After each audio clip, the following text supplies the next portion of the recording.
Hi, everyone. Thank you for joining me for the first Money Mondays. I have my friend Rance here with me tonight. Say hello to the people, Rance. Hello, hello, hello, everyone. So last month I went live for Financial Freedom Series and I got a lot of good feedback, a lot of questions. So I'm like, okay, you know what? Next month I'm gonna come on every Monday with my money friends. So Rand is my actual friend, and every Monday I'll be going live with people I actually know that I talk to about my money. So you can get insight to that because everyone asks me, how did you quit your job? And there's so many levels to it. And one of those that I talk about a lot is having people in your life that challenge you, and Rance is one of those people that challenges me. So let me tell you about Rance before we go any further. As y'all coming in the chat, let me know any questions you may have about flipping your money. If you like, what is that? We're gonna get into it. Any questions about investing, make sure you drop them in the chat. And for my replay game, make sure you leave your questions in the comment and I'll answer them on the next live. So Rance is a licensed financial advisor in the state of Michigan with Edward Jones, which is the largest financial services firm in the United States. He works with individuals, entrepreneurs, and businesses, small businesses, to help them set and achieve financial goals, which that's why I got him on here tonight.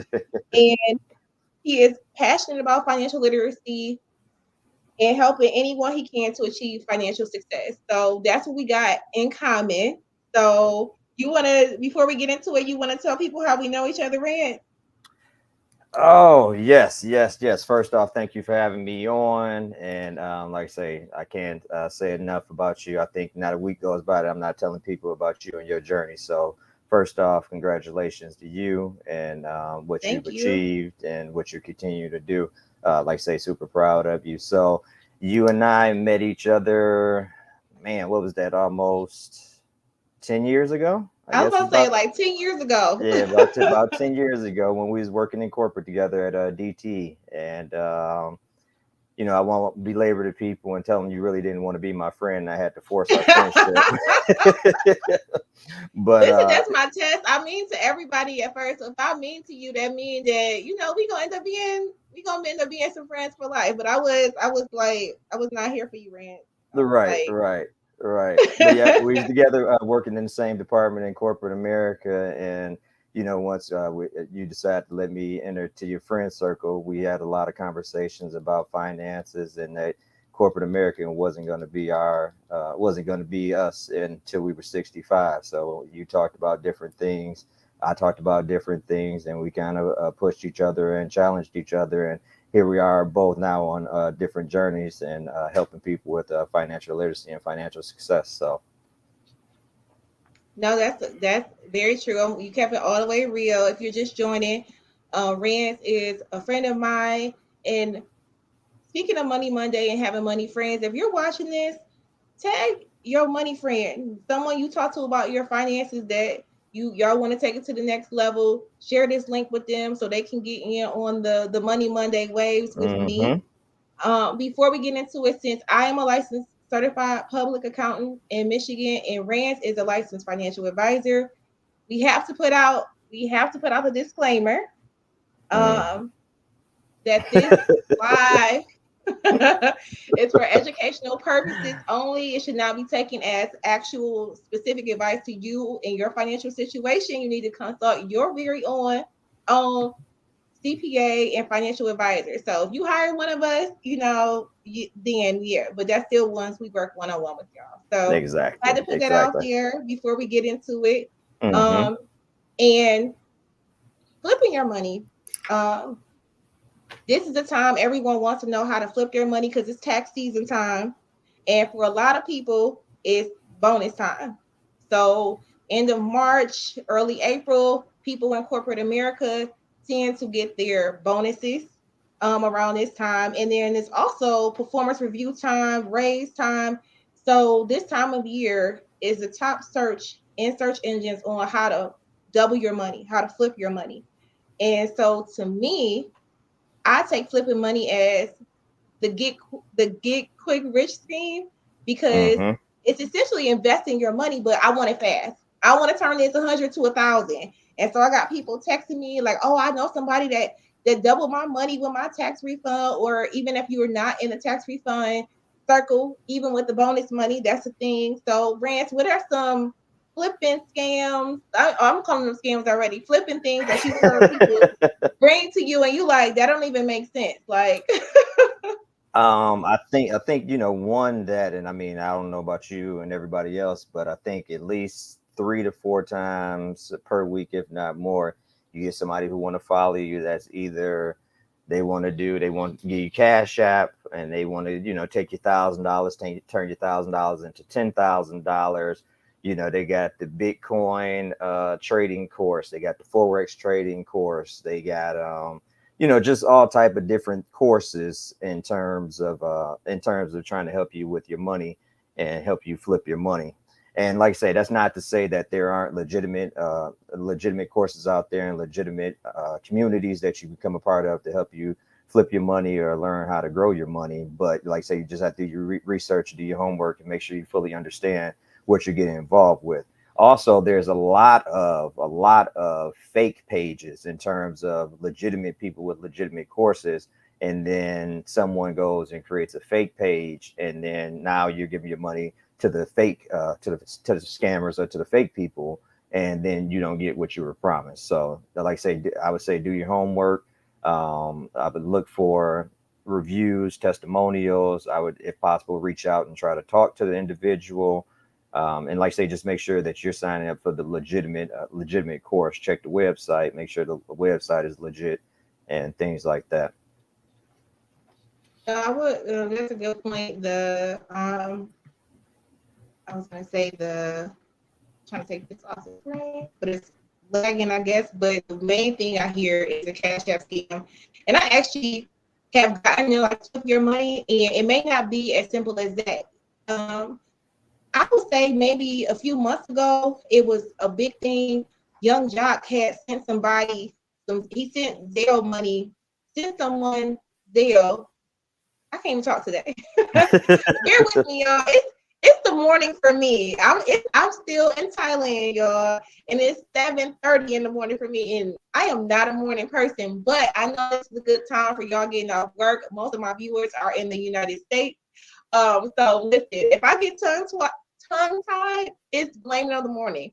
But he sent somebody money through Zelle, and he sent it to the wrong person. And so he's Mm-hmm. like, can you give me a refund? And that's what's happening in Cash App right now. Someone, you may get $1,000, and then the person's like, oh my God, I sent it to you by mistake. Can you send it back to me? And you're like, oh, I see it in my Cash App.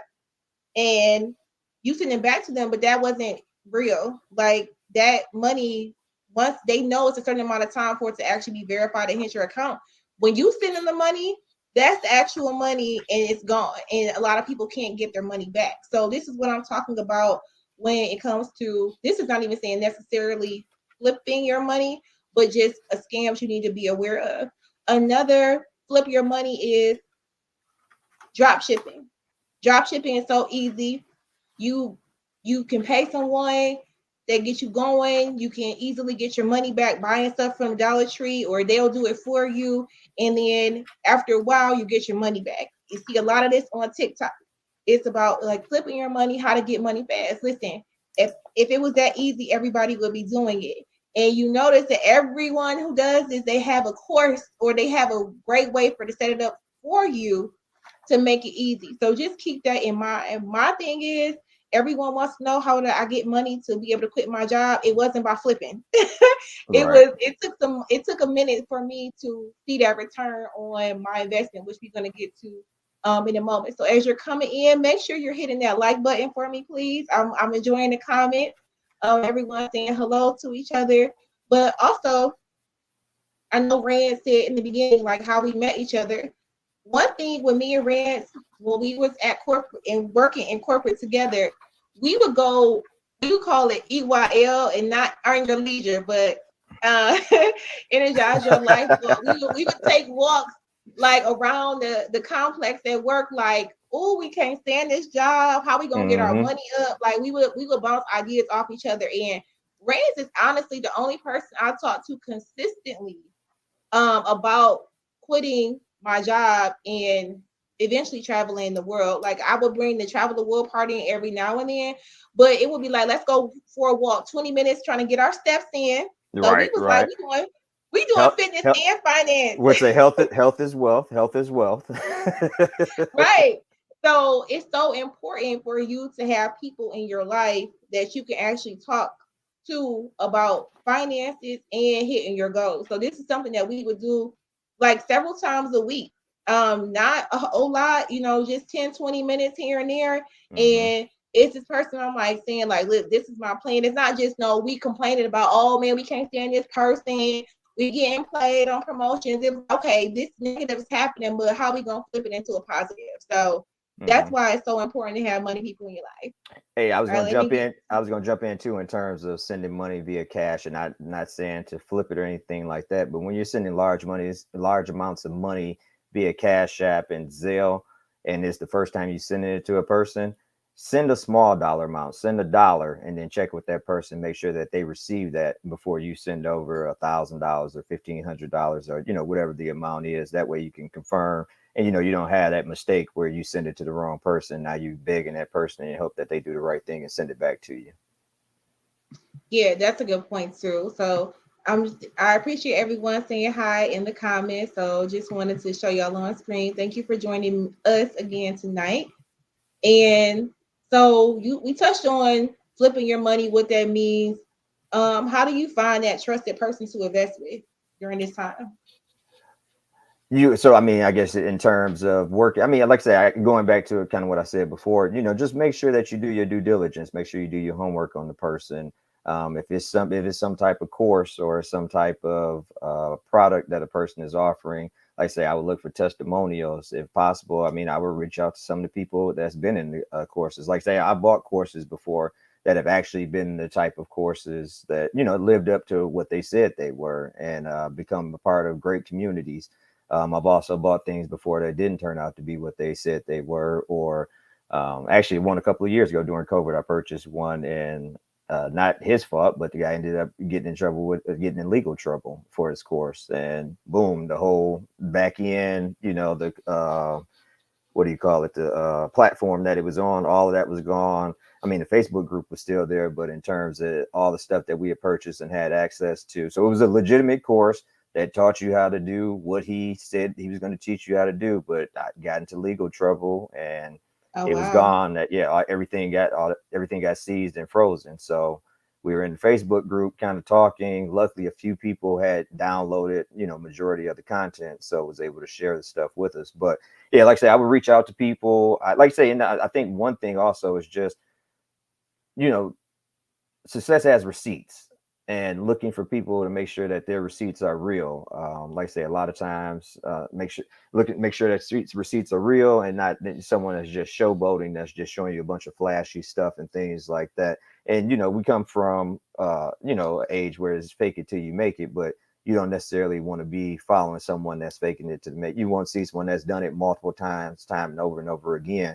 And I'll kind of get into that, kind of how I got into doing investing and how I went about it before I started telling all my friends and family about it. So, Yeah, that thing too. So here's this what gets me is like I have friends that come to me about stuff that after they've kind of lost a little money, because it can get tricky because someone comes to you that trust, and they're telling you how I invested my money with this person. It was big during cryptocurrency. People are sharing their screenshots and stuff like this, and they're saying, I made this money and you can too.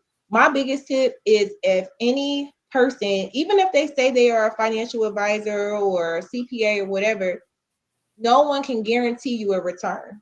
It's exactly. impossible. Like, you can guarantee rent money, guarantee if you get a rental property, how much money you can get back in rent. That's if people pay you rent, which is a whole nother topic or whatever. But you can't guarantee 12% in the market. You can't Hmm. guarantee you're going to make this amount of money in a certain amount of time. That is people preying on you. So that's Yeah. my biggest thing. If you hear anyone, if it's a friend or family, and it, like Rand said, is courses are getting shut down. People are imitating people If you were to get a scam email from me, because that could happen in comments on YouTube of me saying, hey, invest, I'm never going to put that in the comment. Like, invest with me and send this, click this link. That will never happen. And also, I would never say, I can guarantee you, you're going to make this amount of money if you do this. Like, that's, Yeah. yeah.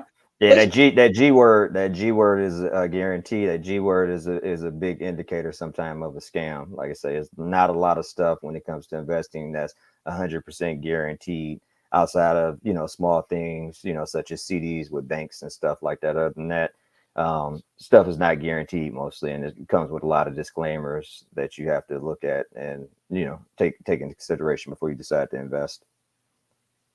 so sponsor today is me, Tasha Journeys, until I get the until I get the Edward Joneses of the world and the Amexes to sponsor this. This is sponsored by me. So if you are a watcher of my channel, if you're not and you got this link or you saw it on Facebook, go ahead, hit that subscribe button, get my subscriber count up, and hit the like button as well. But also, if you're like, I love what you're doing with traveling, I need encouragement. My grandma always said some people need them to hold, they need to be held by the hand. If you need to be held by the hand, if you want to travel solo, not necessarily across the world, but you're like, I want to travel solo and I don't know what to do first, you can go ahead and book something with me and talk about that. Also, finances. Last month, I gave a free budgeting template out. If you want to talk more in depth about that, go ahead, schedule a consult with me. So, first step with investing, you were already kind of leading into that, Rance, a little bit. Yep. So yeah, I Um, mean, I would. Oh, go ahead. Go ahead. Finish. no, I was just gonna say, investing meaning the stock market, or it's not just the stock market. Before I get to that, like flipping your money and how to make money online. I want to just segue into this for one moment because I meet a lot of digital nomads. There are people here in Thailand that I meet who make all their money online, right? Mm-hmm. And so that's a common question I get on how do I get additional income, pretty much, or passive income. To me, passive income, even if it gets passive, it's going to take 6 months at least to get to that point. You got to put in that work, right? Mm-hmm. Even when making money online, I always say, what skill do you have to leverage? So Mm-hmm. Fiverr.com is like a site people hear all the time. It's like people still use that, yes. If you go on Fiverr.com, not necessarily to list anything for you yet, but you can see what people are marketing and you can see their reviews. So digital marketing is one, graphic design, editing. Like I'm gonna get to the point where I don't want to edit my YouTube videos no more or Mm-hmm. shorts or reels. So it's quick skills you can teach yourself from YouTube on how to do, play around with stuff so you get better. And then you can post it on Fiverr or you can get ideas from Fiverr on how to make money online. So one thing too, I got my teaching English as a second language certificate since I've been traveling. Sometimes I just want to make some quick money without doing the follow-up emails. Because if you book a consult with me, I put in work and Mm-hmm. I want to know a little bit about you. It's not just whatever the hourly consult fee, that's it. It's like it's time for me before and after to do that. Right. With stuff like teaching English as a second language online, quick money grab. Um, go doing graphic design, quick money grab once you get the skills. So I don't know if you have anything on to that. People, if you have questions on how to make money online, drop them in the comments and let us know. But go ahead, Rand. I think there's a lot of different ways to make money online, but similar to what you just said, that even that. So I went that route a long time ago. The whole Fiverr, the Upwork, the freelancer, and even that. Once you get inside of that realm, you still have to be able, it's algorithm. So just like Google, you want to be at the top of the page when someone types in video editing or someone types in graphic design. You're not just gonna go on Fiverr and build out a profile, and next thing you know, you starting to get people starting to hit you up. Like Right. all of that stuff, it takes work. So like to what you said in terms of stuff takes time. It's not, you just set it up one week and then next week now the money's rolling in. So even with something like that, you have to do your research. You have to understand what's the best way that you can do. I mean, best way you can position your profile and tips and tricks to make sure that you come up at the top of those searches for things. So that's something, like I say, but those are options. I'm trying to think is like I say, it's so much stuff in terms of what you can do online. Like I think one of the key things to find something that you're passionate about. something that you can turn around rather quickly. You don't want to have something where it's taking you, a week or 2 weeks to do it, and you're not charging the price to kind of cover your time and your man hours that you're putting into it. So just look for different opportunities, and like I say, make sure you do your research. Make sure, like I say, Google, and then like I say, YouTube University. YouTube University Yeah. has a wealth of knowledge when it comes to all of this type of stuff. It's not something that I've ever thought of before or wanted to find out some information on that I haven't been able to find on YouTube. That's true. And like the passion and just the skill too. If you look what people are paying for online, if you don't have that skill set, YouTube University can teach you that skill, right? Mm-hmm. Chat GPT is AI tool that's blowing up, that's Yep. assisting people to make money online. So if you are not familiar with Chat GPT, hopefully I'm not flipping letters because I'm still mourning for me, but that is artificial intelligence tool that is making it easier for people to do like digital marketing with the verbiage and stuff like that. And again, anything that you do online with like selling a service, it will take time to build. So you need to give 6 months lead time so you actually may start seeing a profit, because people need to find you, right? Rance was saying that you got to fight the algorithm if you post on Fiverr. So when you have your stuff in person, you can do like, doing Uber and stuff like that. But that's out the house. I'm not trying to talk about those things. There's also part-time call center jobs. There's all types of things you can do online. So breaking it down between digital services is going to take you a little bit more to see that return on your money, whether it's coaching, digital marketing, building websites. People have to find you to know. Word of mouth help too. So, like I always say, Rand, he knows everybody. I call Rand all the time. And she knows somebody to do this, or she knows somebody to do this. So word of mouth still works, right? So I'm not saying if you have an algorithm, don't do it, but find that skill and give yourself money to build up to, because it's not going to happen overnight. So that's always what I hear. Yes, I know your name is Tasha. Yes, the AI thing with Chat GPT is big right now. It's definitely going to be interesting to see how AI changes the employment game. Some stuff is going to be eliminated, but again, be ahead of the wave. And as I'm talking, if you have questions about any of this stuff, so we're talking about flipping your money today. So that can be investing and for the long term, which we're about to segue into in a second, but also how to get not passive, how to get the additional stream of income online from getting a skill and then marketing it and thinking about long term what that can look like. There's also things like where you can I just lost my train of thought, where you can be in focus groups online. That's big in North America. So after the live, I'll drop links in to that, where you can be a part of a focus group, research groups, and you can earn money that way. There's also things popping up where you can play games to get money, but you got to pay money first to get that money back. So there's different things. So just when you're trying to look for ways to get additional income, don't be desperate.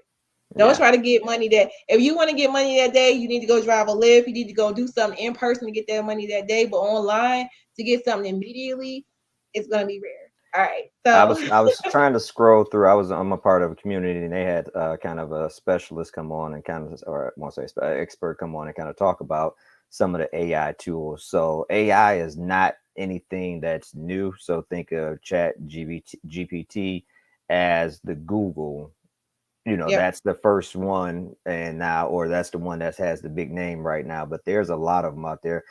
They were talking about one that actually does presentations, so it takes your voice and you literally type in what the presentation is, and it gives a avatar, and the avatar, you can customize it to look like you, and it sounds like you. It's not a computer voice. It literally sounds just like you based off the scripts that you give it. So like I say, there's a lot of stuff out there.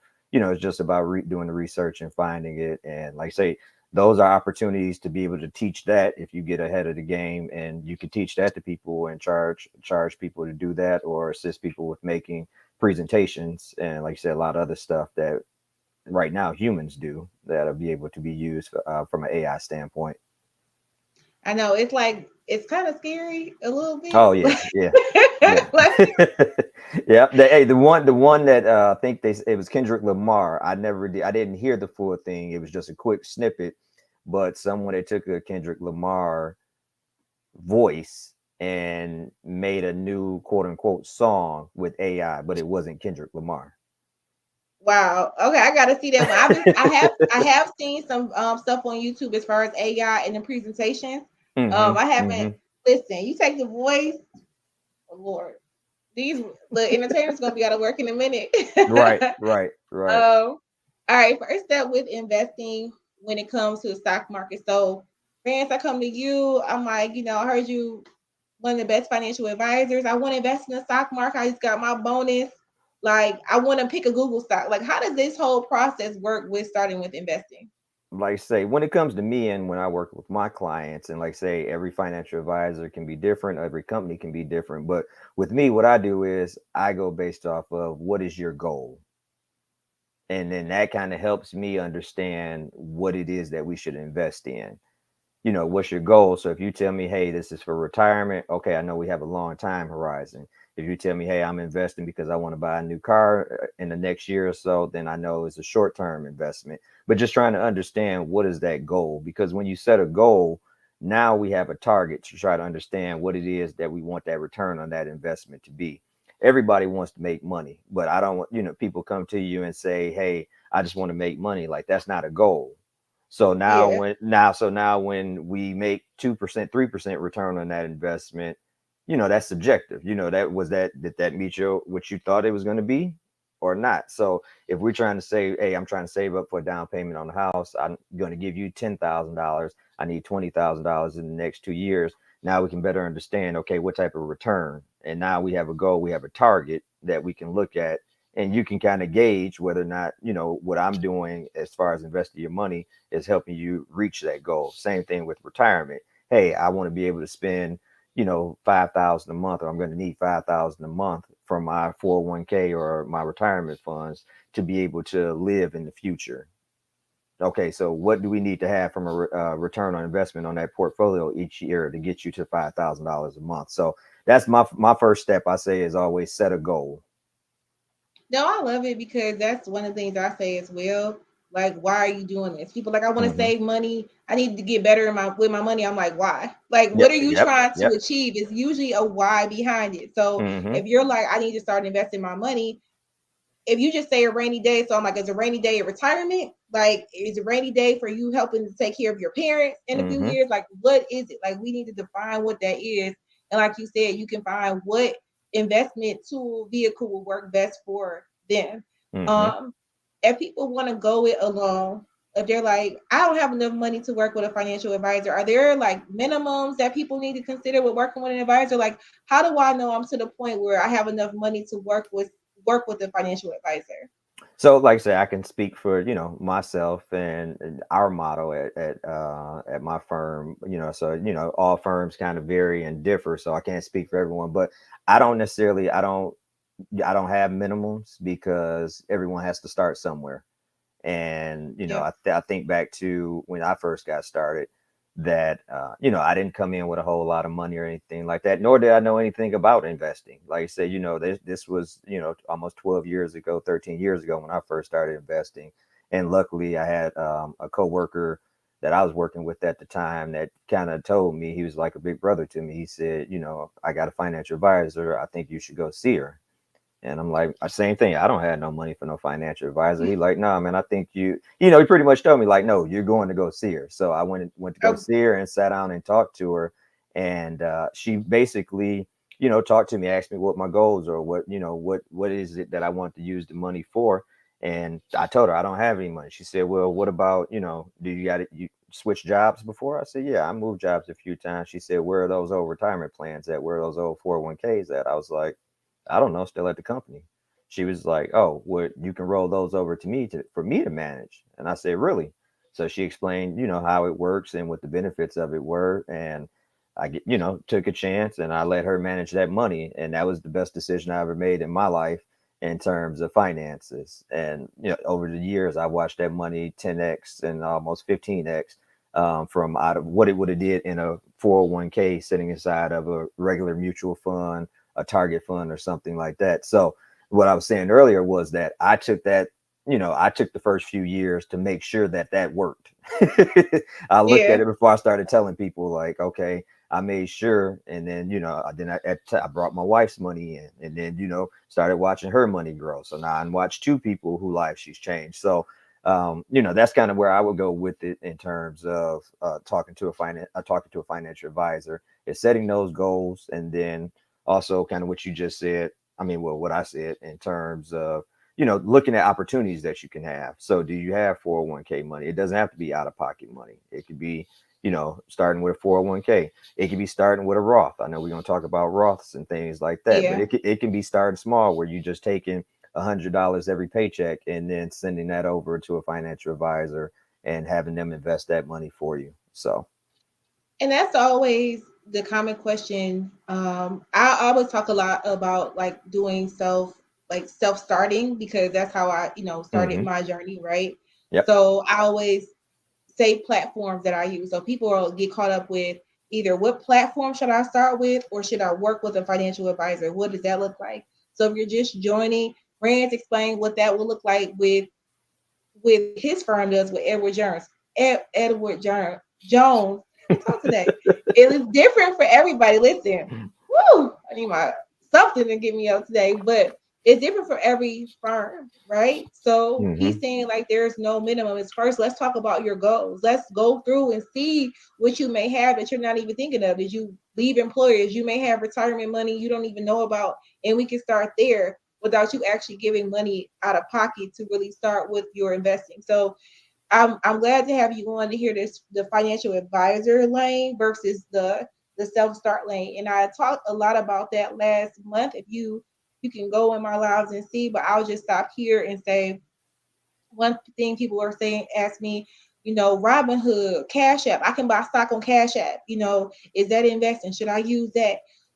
Listen to me. I would just say this. I always share what I use. There's stuff popping up every day, hmm right? So I use the standards, the people that have been around for a long time, like the Fidelity, Vanguard, Charles Schwab, like those names to start with investing, because like I know with the whole GameStop, this was a few years ago, but with Robinhood and with Cash App, they wouldn't let nobody do any trades across the platform. It fell yep, down. So a lot with the new ones, they'll have problems. I'm not saying that the big known names don't have problems, because you can see headlines of Wells Fargo scamming money, doing different stuff, scamming money, but taking money from people's account. There's something wrong across all platforms. Something could go hmm wrong, but you don't really see glitches happening where like with the big names where people can't get their money out, meaning right, that you bought a stock means ownership in a company. For people who are just tuning in, don't know the basics of what of investing is, you're basically saying I want to be an owner in that company, and this I think it's going to increase in value. So you buy a share of the company for $100, and you're like, I hope in a year at least go to $200. It doubles. hmm So if I sell that share of stock, I can get not only the $100 I invested, but I can get that extra money too, the return on investment, right? Those hmm are great examples that you can double your money, right? So that what happens, you have to be able to sell. What the smaller applications did, well, they're not small now, they're big. With Cash App and Robinhood at that time, when they were stopping everything on the platform, it froze, it clogged the system, so you couldn't sell. So you're like, oh, hmm I can get my money out and give them return, and then you couldn't sell your stock. So hopefully hmm this makes sense. I like to break it all the way down to like elementary level of like what a stock is, what it means to get that return. So in case you are like, y'all saying investing, but what is it? How do I start? Type Right, of thing. right.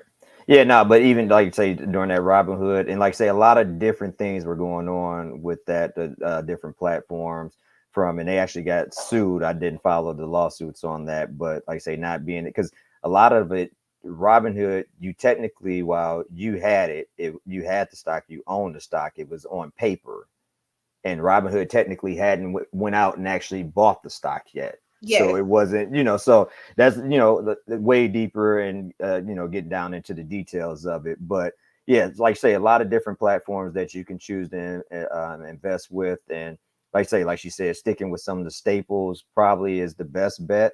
Like say when you start looking at some of the other ones, it looks good, it's fee free. And I mean, everything is fee free nowadays. Like I say, you go back 10 years ago, you didn't have the Robinhoods. You really had to figure out how to be. I don't even know if you had, an app. Did we have apps on phones 10 years ago? I don't think so. Yeah. So but you didn't have Yeah, those we options. did. Maybe We did. not. And we think about BlackBerry days, which was like the 2007, 2008. We didn't Right. know what apps was. Right. So yeah, but with that, you just kind of have to do your homework and kind of find, what the platform is actually doing, because a lot of times it may not be, what they're saying they're doing. And again, it's not from that they're trying to scam you or anything standpoint. It's just they found kind of a shortcut, a way to, get the stocks, or for you to have the ownership. But it may not settle in terms of that it's your stock until 2-3 days later. And by that time, if you're trying to do the quick buy, pump and dump, or take part in what their Reddit stock or something like that, you might be missed out on that opportunity, especially when you need to sell. So, but the one thing I was going to say is that there is a such thing where the actual stock exchanges stops selling a stock, or stops trades from going on because of the volatility. That does happen, and that's a regular thing that happens. You may look at, like, GameStop is still, a lot of volatility to it. But yeah, if the stock opens up at, say, $100 in the morning, and you got the volume of trades that's, in the 10 millions, and the stock dropping off a cliff from $100 a share to $50 a share, is a good chance that they're going to freeze that for a minute. And that's what the stock exchanges do. So that's not necessarily Robinhood, Charles Schwab, or anything else. The stock exchange has frozen that stock.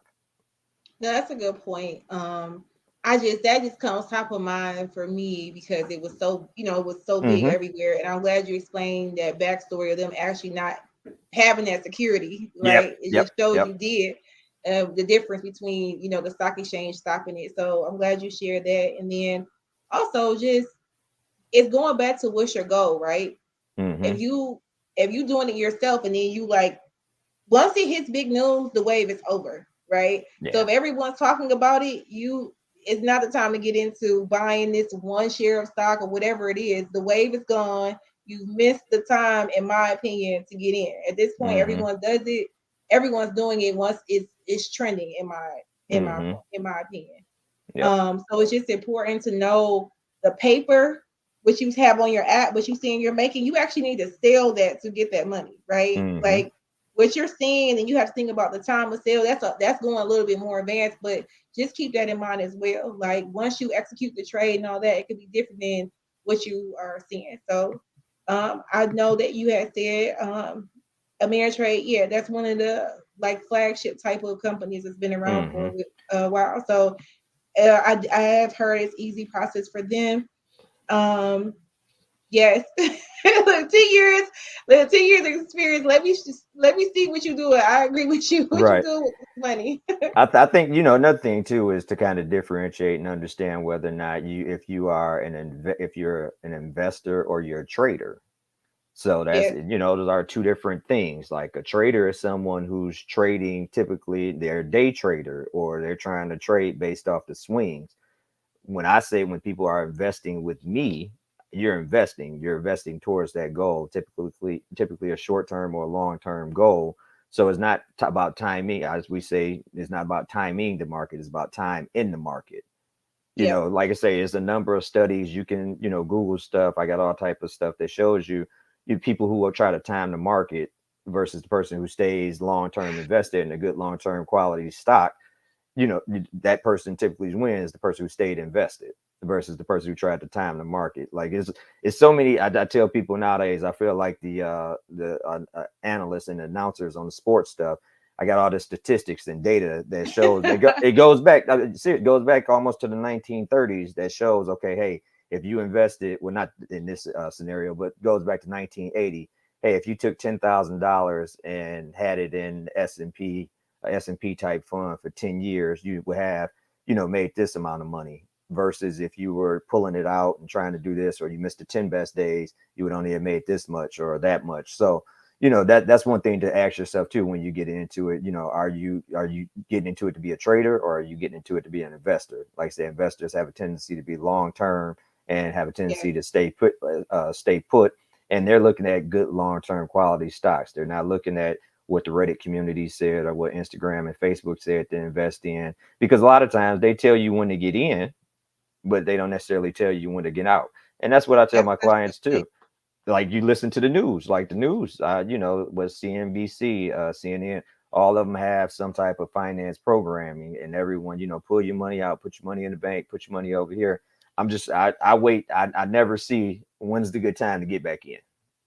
Listen, that's such a good point. That's true. Like they do tell you one way, they'll tell you Hmm. what to back in or that. So that's such a good point. Such a good point. So when people come to you, they have their goals. And again, if you're just joining in the live, watching on the replay, like Rance is dropping so many helpful tips on investing, working with a financial advisor, or just investing on your own, things to look out for. So if you are watching, you're just joining in, when this is over, go back to the beginning so you can see what we talked about as far as flipping your money, what that means, how to get additional income. Now we're on the investing part of things. So, Hey, before you do this next question, so I tell people, I tell my clients, I tell people, my friends, don't be selfish. Like I say, send this link to your friends, send it to them via text, tag them, do what you need to do, because what's going to happen is you're going to have the knowledge, you're going to have the information, you're going to have money in a few years, and you're going to want to travel. Now, I know Tasha travels solo. She travels solo, so that's an option. You can travel solo, but most people probably gonna want to travel with somebody. So you probably gonna yeah. want them to have their money intact. If not, you're gonna be paying for. They're gonna be like, well, I need somebody to buy my ticket, or they gonna have a ticket, Right. then they're gonna be wanting to stay in your room and stuff. So don't be selfish. Send this out to people. Tell people about this. Look, that yes, look. Let me be in your suitcase. Let me sleep on the floor in your room. Look, that's a good point. It's money Mondays and money my money friends on. So that's a good point. You know, you want to share the wealth. Don't be stingy. And if you know people you like, I don't have nobody to share it with, listen, you gotta find your people. If I don't Mhm. say nothing else, you have to find your people. If you have something inside of you, a dream, idea, and when you talk to people, they just give you the that's what's up. Go ahead, girl. That sounds good. You gotta listen. It's nothing with them. I have friends that was their response. I'm not like, oh, I ain't talking to them no more. That's not Mhm. it. I'm like, okay, let me go find people that's a little bit more enthusiastic about what I'm saying.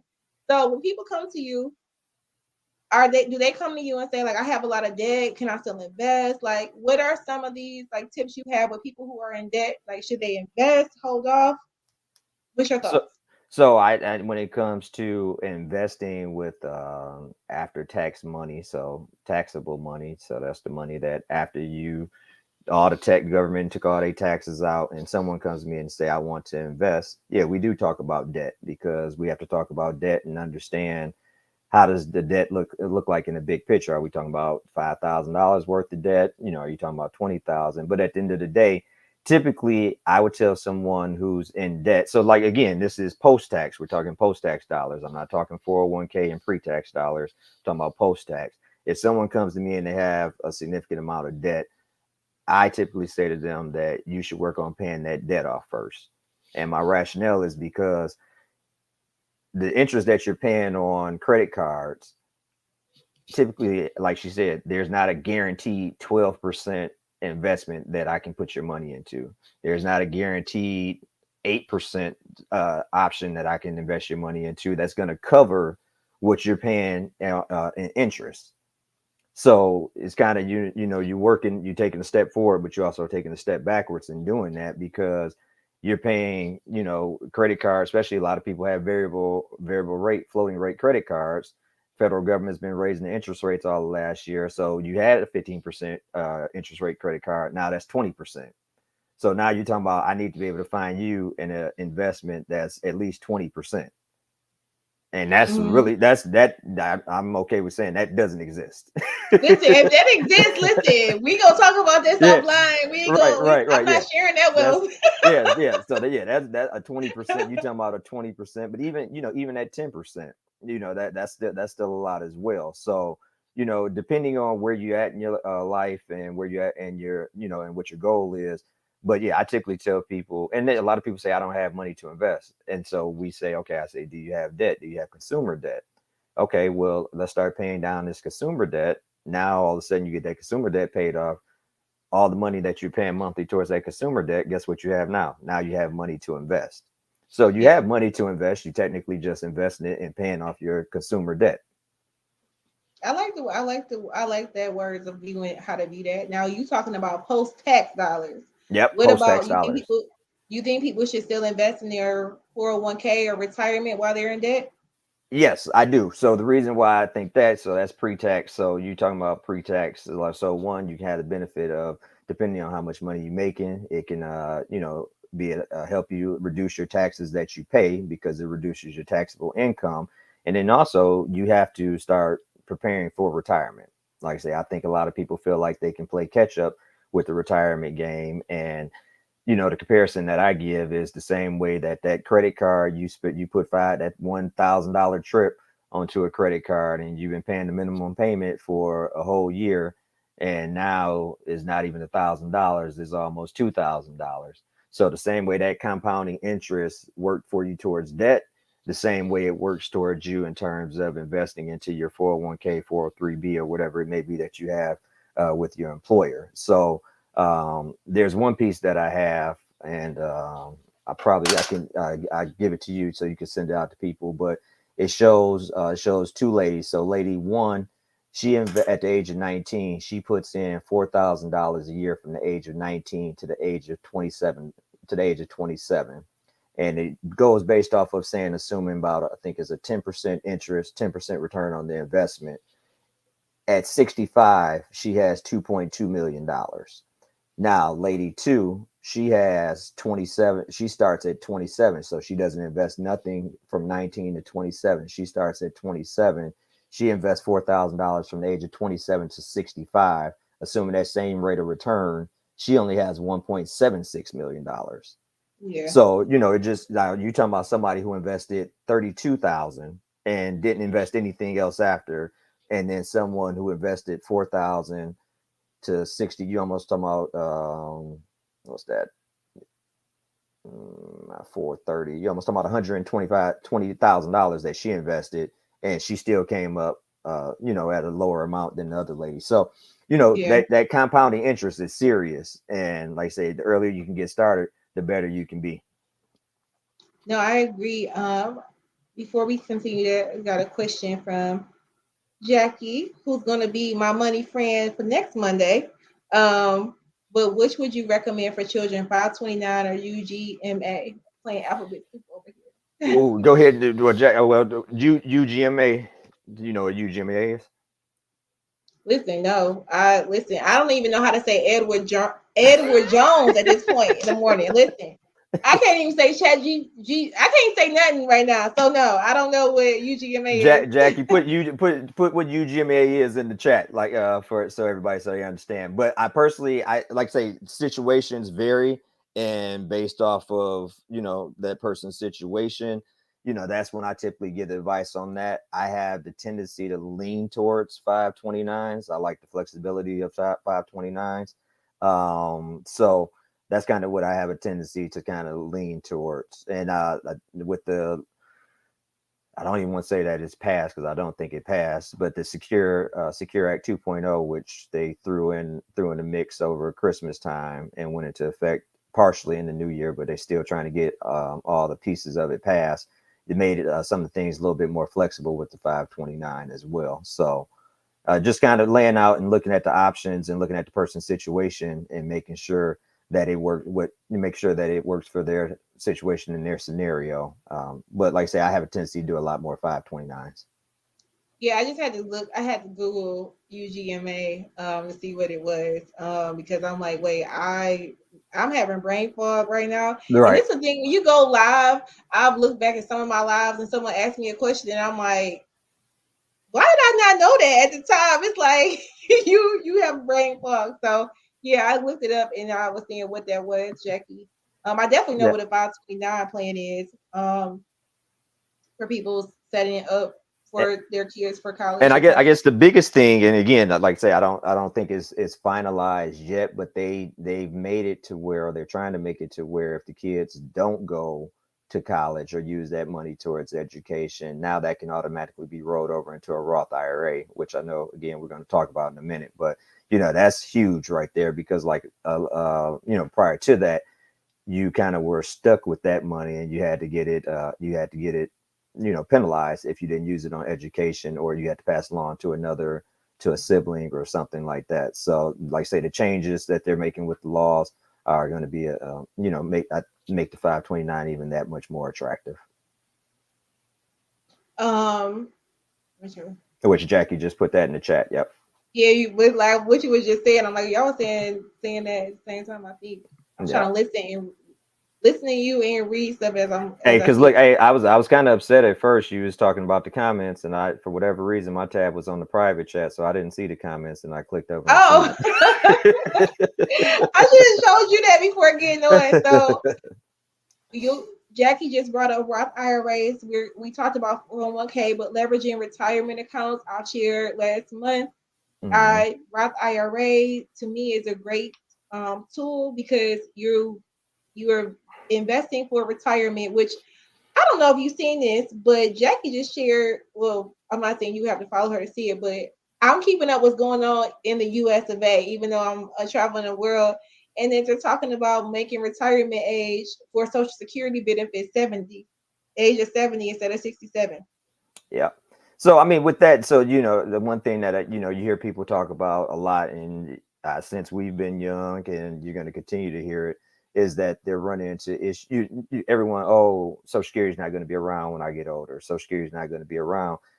I personally don't think that's going to be the case, because then you kind of have a situation where government can get sued for having a Ponzi scheme. You put money into something with the expectations that you're going to receive that money back.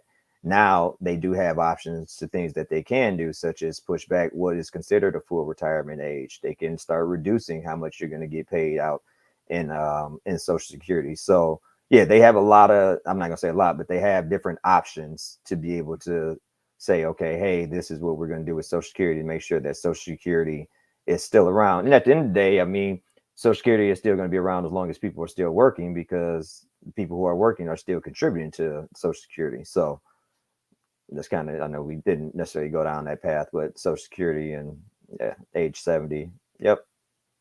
Yeah, and if that goes into effect, it's not saying it's gonna happen next year for the people who are in their 60s. It's not saying, you got to be 70 now. It's layers to it, but I'm sure it's probably gonna pass. But yeah, it's going. I feel like that age is gonna keep going up. So again, this is why you want here. Whatever you take away from these Money Mondays, don't just rely on your W-2 income. If you just work a job, great. You have to think of other ways to have money coming in or building up so you can eventually pull from it, right? Mm-hmm. So just working, I'm talking to my fellow millennials on here, especially with children, even if you are a high earner, you still have to think of ways like, how can I pivot and leverage my skills if I were to get laid off, or just to have something eventually coming in. I'm not saying hustle, but when we get to retirement age, it's going to look a lot different than what it is right now. But yes, they're talking about raising the age. Right. And I guess, hey, so clarification though. So when they say raising that retirement age, so right now, the way it's set up right now, you have majority of people. I don't have my text. I mean, my Social Security book in front of me. But most people, you can start taking Social Security at the age of 62 as of right now. They might push that back. They might not. But then full retirement age for most people is 67. That's born after, I think, is 1950 something. Blah, blah, blah. So that's kind of what it. So full retirement age meaning when you can start receiving full Social Security benefits. Exactly. Going back to, if you take it at 62, you get a reduced payout of that Social Security. And each year you wait to take it. So if you take it at 63 instead of 62, it's roughly about a 8% increase each year that you wait to take it. But, again, that's a conversation that you have, with probably a financial advisor or with someone to kind of understand what's best for you and in line with your 401k or whether your retirement plan or other money is. If you have siblings, or your mom has multiple brothers and sisters and none of them made it past the age of 75, that may be a conversation that you may need to have to say, hey, I want to start taking it at 62 or 63 because nobody in my family has made it past the age of 65. I mean 75. So just kind of, knowing, are you sick? Are you in good health? Those are the type of things that goes into that conversation decide. So not necessarily that you have to work to the age of 70. It's just when you start drawing Social Security. That's true. I got a number of clients who are retired and they haven't touched their Social Security yet. No, that's true. Yes, definitely get me on my wording. I guess it's to me it's like especially when I was leaving corporate, I worked with a lot of people who were retiring, so they were coming to me, and to their point of view, they like, I'm not retiring without Social Security. Like Social Security is a part of that plan. You know what I mean? Mm-hmm. They were fortunate enough to have been working at the company and were getting pension. So it's like for me, I was speaking of thinking people needing it to retire. So to Rand's great point, it depends on what you need for your finances when you do retire, right? Mm-hmm. If you need Social Security, then it's part of like going with your 401k, then 70 may be the age. But like he just said, if you look at the life cycle in your family, if people don't make it to that age and you like, I'm not in good health, you may say, I'm gonna take it at 62. So good point. Yep. I know you have I know that's your IG handle. Yep. But definitely make sure you drop in on a chat, Rance, or something like your actual email before we wrap up, because everyone on here may not be on IG, and if you are on IG, that is Rance's handle next to his name, RT3 at the finance guy. But leveraging your retirement. You're gonna have to show me how I do comments. I don't even see a way for me to type in the chat. So you have to explain that to me. All right, go ahead. Leveraging retirement accounts. You can drop it into the private chat and I'll put it on there. Yep. So I was talking about Roth IRA. For me, you think retirement accounts, you think you can only pull out when you are retirement age, which could be 62, 65, 70, whatever. It could be 55, depending on how you set your life up. It could be 45. I'm trying to make it 40 for me. But it's just retirement is when we say the age, it's really if you need Social Security, right? If you need that to survive, then that's going to put you out on that age. But again, that's why you can work with a financial advisor and say, my goal is to retire at 55 if you're watching this and you're 45. Like, okay, what do I need to do? Like, you know what I mean? So it's going back to your goals. And if this is sounding so crazy to you, like, what? Retiring at 55, retiring at 45? Listen, having these conversations, me and Rance, like that doesn't seem far out of reach, right? Mm-hmm. Like if you keep having these conversations, your mind adjusts to like, okay, yeah, I can get there, right? You gotta change your money circle. You gotta get you some money, friends. Yep. Your network is your net worth. Your network is your net worth. One thing that I'll mention about that. So in working with my clients, what we do is we have a tool. There's a few different tools out there. There's Money Guide Pro, and then there's another one called Financial Foundations. But there's a lot of different ones. But essentially, what it allows you to do is go through and put in all of your inputs. So what is it? How much are you earning right now? How much are you contributing to your 401k? Is the company matching? What is your current monthly budget? How much of it that spending is necessary? How much is discretionary? How often do you buy a new car? How often do you take trips?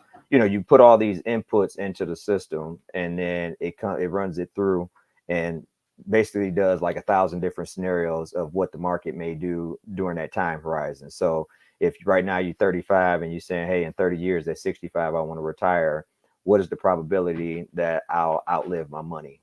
And it's looking at, okay, what if the market is down for 5 years in a row? What if the market is up 10% one year? But it runs it through 1,000 different scenarios. So you can have a little bit more comfort with saying, hey, I'm ready to retire. And this is something that when clients come to me and talk about retirement, within 4 or 5 years out, this is something that I run this tool for them, and we update every single year, and we get very granular and detailed in the details to be able to look at that and kind of, just have a real good understanding of what their money looks like. Because People are starting to live longer. Yeah. So, if They are, which retirement, is good. right. So if retirement is at 65 and, grandma and granddad made it to 85, 90, medicine and things now, we may be living into our 90s. So now you're talking about 30 plus years living in retirement. And, I don't know if we can rely on these children to take care of us. Listen, you sound like my mom with that. That's a whole other conversation. That's a whole other live. But Roth IRA, why I love it is because not only is it growing, so Roth IRA is just basically putting money into the stock market. And I pick mutual funds and index funds, and I put my money in there. And you have a limit you can put in there every year. I don't know if you know the limit for this year, Rance, but I can't remember. This year 6,500 if you're under 50, and then 7,500 if you're over 50. So Okay, and then go oh, ahead. sorry, go ahead. No, go ahead. So we're at time, so we're only going to be on for a few more minutes. So if you have questions, make sure you drop in. I'm going to share Rance's information. I do see your comments coming through, but right now with leveraging retirement accounts, like why I love Roth is I can take out my contributions that I made, and why my earnings are continuing to sit in there. Like I don't want to have to use that, take the money out, but it could be a better way of having a savings account if you don't have any real goals right now, right? I was here when people are saying they're saving, and I'm like, if you got your emergency fund, what specifically are you saving for? You can start putting it in a Roth or whatever, and then if you do figure it out, it's growing, and you can pull it out. Like, you know what I mean? Your contribution. So, I Rance, I'll let you. Yeah, so Roth. So let's talk about. So Roth is post-tax dollars. Again, that money that after it's been taxed, paycheck has been taxed. You're putting into a Roth IRA. It's growing tax free. If you don't touch that money, touch the growth. Is that us? Is that you? that was me. Go Oh, ahead. I'm okay. All sorry. right. No, I was just making sure. I didn't know if somebody monster was coming behind me. I'm in the basement. I'm like a little kid. No, Listen, but yeah. I'm having my computer wants to explode, so I'm like, I gotta get me a new laptop while I'm in Thailand. But go ahead, I'm gonna come off screen so people can just hear you and not hear my. Okay. Yep. So no, yeah, back to the Roth. So yeah, the Roth IRA, think of it from a standpoint of you're putting money into an account, it's growing tax free, and all dividends, interest, all that won't be taxed if you don't touch it until 59 and a half. You can always borrow if you need to take the money out, you can always take the principal out, and you won't be penalized. Like say, as long as you don't touch that growth and you don't touch the interest that is earned. Now, another thing with it as well, I say, for example, something like say, I feel like it's the best kept, it's something that wasn't talked about enough. And when I was younger, I don't think it's talked about enough in the middle class. I don't think it's talked about enough in the communities that I frequent, because you're talking about if you're able to start buying stocks and investments right now, so right now, let's just say for simple math, right now a share of Apple costs $100. That's not what it is. I'm just using that as an example. So you have that stock at $100 right now, and then 30 years later, 20 years later, you're 59 and a half, and now that share is now $1,500. Now if it's just in a regular taxable account, when you get ready to sell that stock, you have to pay taxes on that $1,400, the difference between the $1,500 and the $100. Inside of a Roth, that's all yours tax free. So when you sell that stock, you don't have to pay anything. That's tax free money, which leads. And I know we bumping up on time, but oh yeah. So if we got time, I'll go into what your 401k provider. No one's going to tell you is that a lot of tax deferred money, and if you're a high income earner, you may be building a ticking tax time bomb that you don't realize. So if you look at it from this standpoint, like say if you're a high earner, you're earning money, and you follow on Tasha's advice in terms of having several streams of income, and you're making money. What if you don't need that 401k? So you retire, you don't need the 401k. So now you have that 401k sitting over there and you don't have to tap it because either you're still doing consulting after you retire, or you got passive income coming from real estate, or you just have some other way of making money. So now what you what ends up happening is that when you get to right now, it's 73. They changed it this year, but last year was 72. You get to a point to where the IRS forces you to start liquidating all your tax deferred money. Roth IRAs, by the way, don't have RMDs, which is required minimum distributions. So they start forcing you to liquidate your 401k. Now, what happens is people have that income coming in from whatever business or real estate that they have. Then they started drawing Social Security. Now you have this RMD on top of it. What happens is a lot of people end up paying a lot of their money in taxes back to the government. So that's what I mean by attacking. And then we all know taxes are going to do what in life? When the last time you heard about a tax cut? We don't hear about it often. And actually, so right now there's a 12% tax bracket that's going to be expiring in 2025. So right now tax bracket goes 10, 12, 22. Instead it's going to go 10, 15, 22 unless they put a law into place to change that. But so you wait, if you don't have a plan to start liquidating that 401k or that tax deferred money, you can end up with all of that money being there. I got a client now, he's paying taxes quarterly because he has two businesses and a consulting businesses that he's done. He's in his mid 70s. And he's like, hey, I don't, there's nothing you can do once the RMDs start. But if you talk to someone and you plan for that ahead of time, you can do things such as start doing Roth conversions and things like that. To start, so you don't have to pay all your money to the IRS, which that's something that I kind of work with to make sure my clients they're not giving all their money to the IRS. No, that's a good point. I mean, if he can give the money to me if he got too much money on those. I can stay on my sabbatical a little bit longer, but hey, that's the difficult part. As his advisor, I can't be his beneficiary because that's what I told him too. I said if it was by but no, that's a good point. Listen, thinking because I want to be at a huge tax bracket, like a higher tax bracket than I am right now in my 30s when I retire. So yes, Roth conversions is so got another question from Jackie, and I'm seeing your comments on here. Y'all are hilarious.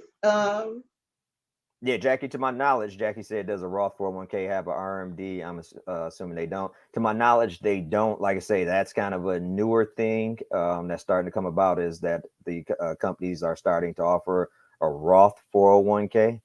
So, but yeah, to my knowledge, they don't, because like I say, that's put in that post-tax dollar. So it's not to the government's benefit. They're not going to get anything they're not going to receive anything when you start liquidating that money's already been taxed. Whereas the regular 401k, they haven't received their portion of the tax yet. So they force you to start liquidating that so they can get that money.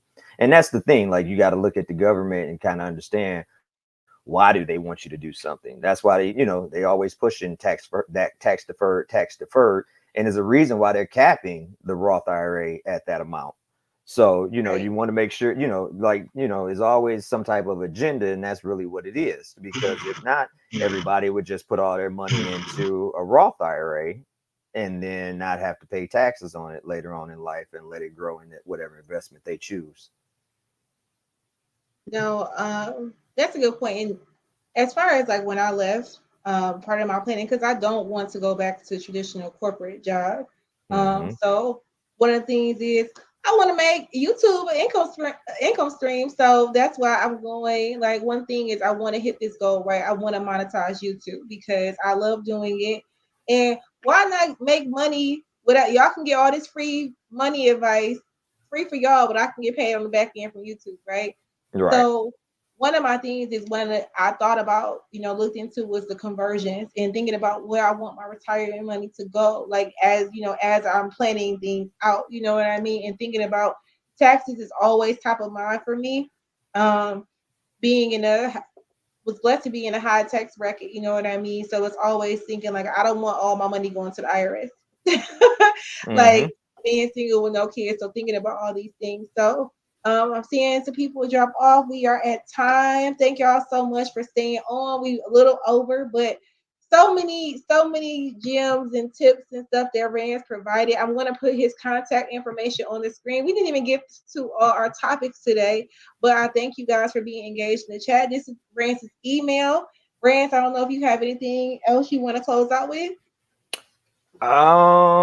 Let me see. Like I say, I mean, I think we mentioned talking about your network. You know, your net worth is your network. So, you know, talking to people, having these conversations about money, because I feel like that's not something that's talked about enough in our community. And like you mentioned at the beginning, that was something that you and I, once we became friends, that's something that we immediately started talking about. So we, confided in each other and talked to each other about that. But it's kind of like it's almost like a secret. And I like I say, I spent 20 years in corporate America in various capacities. And when you are around, people in the C-suite or, directors and things like that, they're I watch them when I go to meetings and sit down with them. One of their first topics in the first 5 minutes of the conversation is some type of investment or some type of passive income that they're making.